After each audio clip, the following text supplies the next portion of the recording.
नमस्कार, Maharashtra news 24 live मध्ये आपले स्वागत आहे। मी भाग्यश्री उर्फ मोनाली मॅडम। वळूया पुढील बातम्याकडे।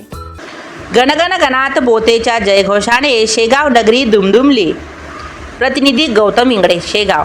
पंढरपूरची वारी पूर्ण करून श्री संत गजानन महाराजांची पालखी 18 ऑगस्ट रोजी खामगाव येथे मुक्कामी होती। त्यानंतर 19 ऑगस्ट रोजी पहाटे 5च्या सुमारास पालखीने शेगावकडे प्रस्थान केले। पालखीसोबत हजारो भाविक व वारकरी पायी सहभागी झाले होते। खामगाव ते शेगाव मार्गावर सर्वत्र भक्तिमय वातावरण निर्माण झाले होते।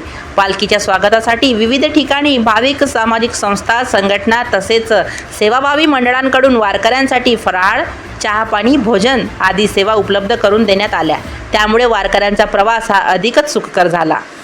पालखी शेगावच्या दिशेने मार्गक्रमण असताना गणगण गणात बोते या जयघोषाने संपूर्ण परिसर दुमदुमून गेला। टाळ मृदुंगांचा गजर, भजन कीर्तन आणि भक्तांच्या जयघोषामुळे खामगाव शेगाव मार्गाला जणू भक्तीचे स्वरूप प्राप्त झाले होते। श्री संत गजानन महाराजांच्या पालखीचे शेगावमध्ये आगमन होताच भाविकांनी मोठ्या उत्साहात दर्शन घेतले। हजारो वारकरी आणि भक्तांच्या उपस्थितीमुळे संत नगरी शेगाव भक्तिमय वातावरणाने भारावून गेले व शेगाव नगरी ही अतिशय दुमदुमली गणगण गणात बोतेच्या जयघोषाने। प्रतिनिधी गौतम इंगळे, महाराष्ट्र न्यूज 24 लाईव्ह।